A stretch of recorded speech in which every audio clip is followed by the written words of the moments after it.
ডুবুৰীবাসী ৰাইজে থিৰাং কৰিছিলে। এৰিডাক দলৰ নীতি আদৰ্শৰ বিষয়ে ডুবুৰীবাসী ৰাইজে ক'ব, ডুবুৰীবাসী ৰাইজৰ আগত আৰু এৰিডাক দলৰ নীতি আদৰ্শৰ কথা কোৱাৰ প্ৰয়োজন নাই বুলি মই অনুভৱ কৰোঁ।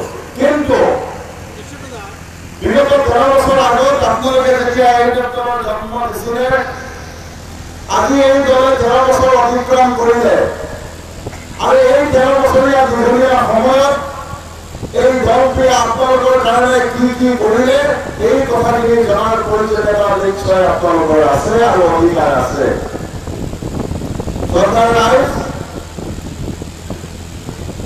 আজি কিছুমান ৰাজনৈতিক দলে আপোনালোকৰ এৰিডাক দলটো, আপোনালোকৰ মৰমৰ এৰিডাক দলটোক অসমৰ ৰাজনীতিৰ পৰা নিষেধ কৰিবৰ কাৰণে আপোনালোকৰ নেতা মৌলানা আজমল চাহেবক অসমৰ ৰাজনীতিৰ পৰা নিষেধ কৰি দিবৰ কাৰণে আপোনালোকৰ দল তথা আজমল চাহেবৰ বিৰুদ্ধে কেইটামান ষড়যন্ত্ৰ আৰম্ভ কৰিছে। ষড়যন্ত্ৰ নম্বৰ 1 যে এৰিডাক দল এটা সাম্প্ৰদায়িক দল বুলি আমাৰ বন্ধু কংগ্ৰেছ দলে প্ৰচাৰ আৰম্ভ কৰিছে। ষড়যন্ত্ৰ নম্বৰ 2 এৰিডাক দলে অসমত কিয়ামত পৰ্যন্ত চৰকাৰ বনাব নোৱাৰে বুলি ষড়যন্ত্ৰ আৰম্ভ কৰিছে। ষড়যন্ত্ৰ নম্বৰ 3 এৰিডাক দলে কেণ্ডিডেট দিয়াৰ ফলত ভোট বিভাজন হৈ বিজেপিয়ে চৰকাৰ গঠন কৰে আৰু বিজেপিয়ে অসমৰ সংখ্যালঘু ৰাইজৰ ওপৰত অত্যাচাৰ আৰম্ভ কৰে। ষড়যন্ত্ৰ নম্বৰ 4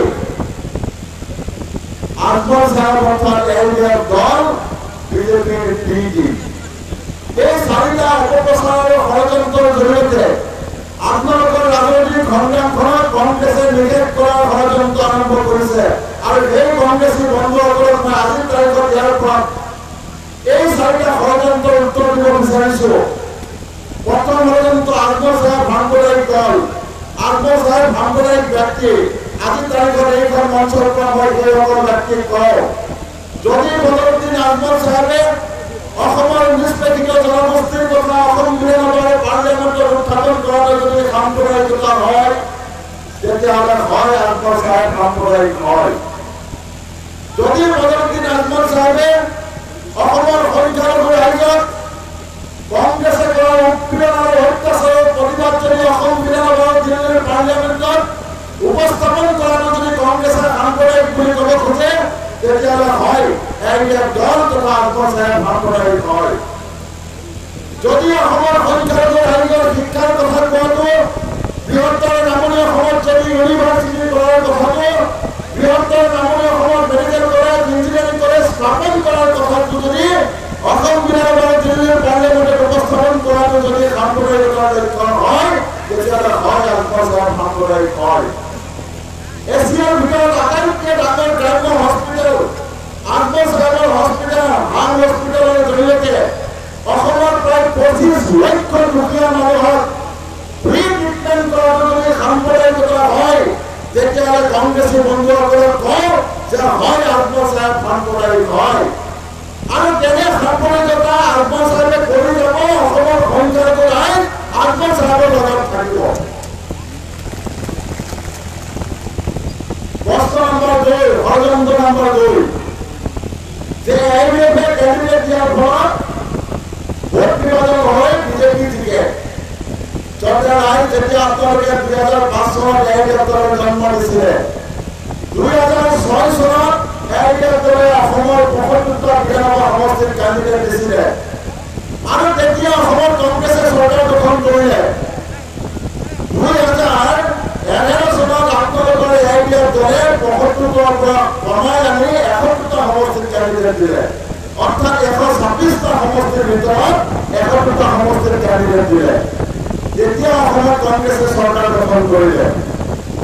2016 চনত আপোনালোকৰ দলে 58টা সমষ্টিত কেণ্ডিডেট দিলে, 126টা সমষ্টিৰ ভিতৰত 58টা সমষ্টিত কেণ্ডিডেট দিলে আৰু কংগ্ৰেছে 78টাৰ পৰা 25টালৈকে নামি আহিলে।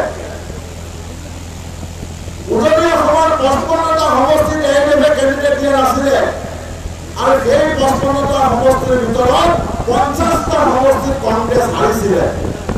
তাক কি আত্মসাৎ কৰিছিলে, তাক কি আত্মসাতে নিৰ্বাচনী প্ৰচাৰ চলাব কৰিছিলে, তাক কিয় আপোনালোকে হাৰিলে? ভাৰতবৰ্ষৰ 21খন ৰাজ্যত আপোনালোকে হাৰিছে, 21খন ৰাজ্যত আপোনালোকৰ চৰকাৰ নোহোৱা হৈছিলে, 21খন ৰাজ্যত আত্মসাৎ কৰিছিলে নাই যোৱা।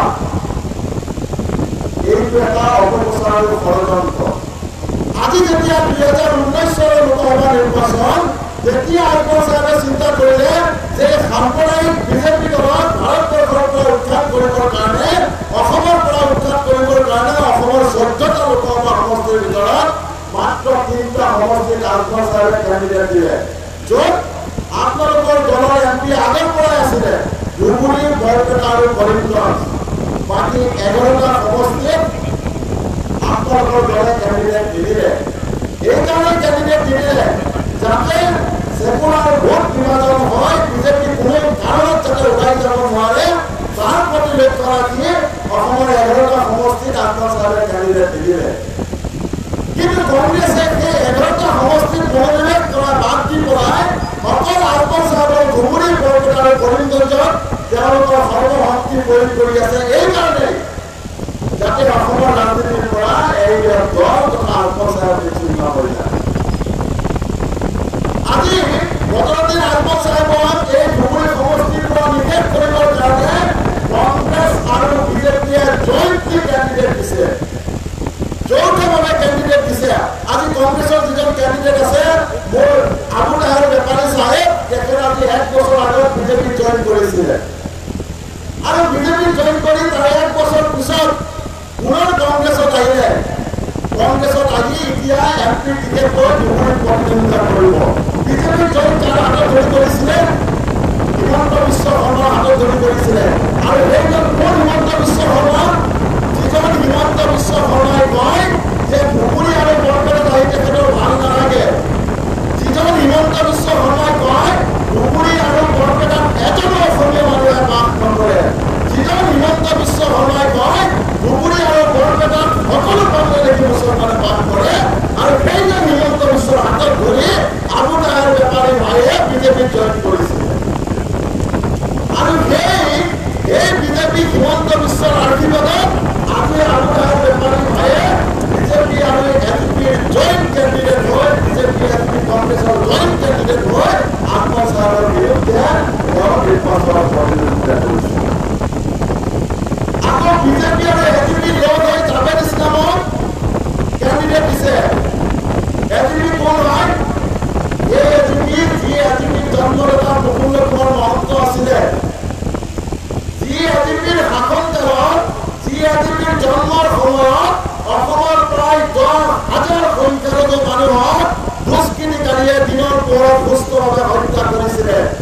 আৰু সেইজন প্ৰফুল্ল কুমাৰ মহন্তই যেতিয়া অসমত অসম গণ পৰিষদৰ চৰকাৰ কৰিলে, তেখেতে সেই দুষ্কৃতিকাৰীসমূহৰ বিৰুদ্ধে, অসমৰ সংখ্যালঘু ৰাইজক হত্যা কৰা প্ৰতিজন দুষ্কৃতিকাৰীৰ বিৰুদ্ধে যিবোৰ কেছ আছিলে, সেই কেছবোৰ বিনা বিচাৰে খাৰিজ কৰি তেওঁলোকক মুক্তি কৰিছিলে। অৰ্থাৎ অসমৰ 10,000 সংখ্যালঘু ৰাইজক হত্যা কৰা সেই দুষ্কৃতিকাৰীৰ পক্ষত প্ৰফুল্ল কুমাৰ মহন্ত আছিলে, অসম গণ পৰিষদ আছিলে। আৰু সেই অসম গণ পৰিষদ সেই বিজেপি চৰকাৰৰ, সেই বিজেপি দলৰ মনোনীত প্ৰাৰ্থী হ'ল জাভেদ ইছলাম। আজি জাভেদ ইছলামক আপোনালোকে প্ৰশ্ন কৰক যে যেতিয়া আপুনি অসম বিধানসভাত আছিলে, আপুনি যেতিয়া অসম বিধানসভাৰ বিধায়ক হিচাপে আছিলে, আৰু সেই সময়ত যেতিয়া বিলাসীৰ পৰা ধুবুৰীৰ পৰা ৰাইজ যেতিয়া নেকি পেটৰ কাৰণে উজলীয়া সময়ত কাম কৰিব যায়, তেতিয়া কিছুমান হিন্দুত্ববাদী সংগঠনে গাড়ীৰ পৰা নমাই যেতিয়া বাংলাদেশীৰ নামত অত্যাচাৰ কৰে, তেতিয়া জাভেদ ইছলামক প্ৰশ্ন কৰক যে অসম বিধানসভাত এই অকল অত্যাচাৰৰ বিৰুদ্ধে কোনদিনা এটা শব্দ উপস্থাপন কৰিছিলে আপুনি? কোনদিনা অসমৰ সংখ্যালঘু ৰাইজৰ পক্ষত আছিলে? কোনদিনা আপুনি অসমৰ সংখ্যালঘু ৰাইজৰ ওপৰত হোৱা অত্যাচাৰৰ প্ৰতিবাদ অসম বিধানসভাত কৰিছিলে? বেপাৰী ভাইয়ে কোনদিনা অসম বিধানসভাত এটা শব্দ উচ্চাৰণ কৰিছিলে? নাই কৰা।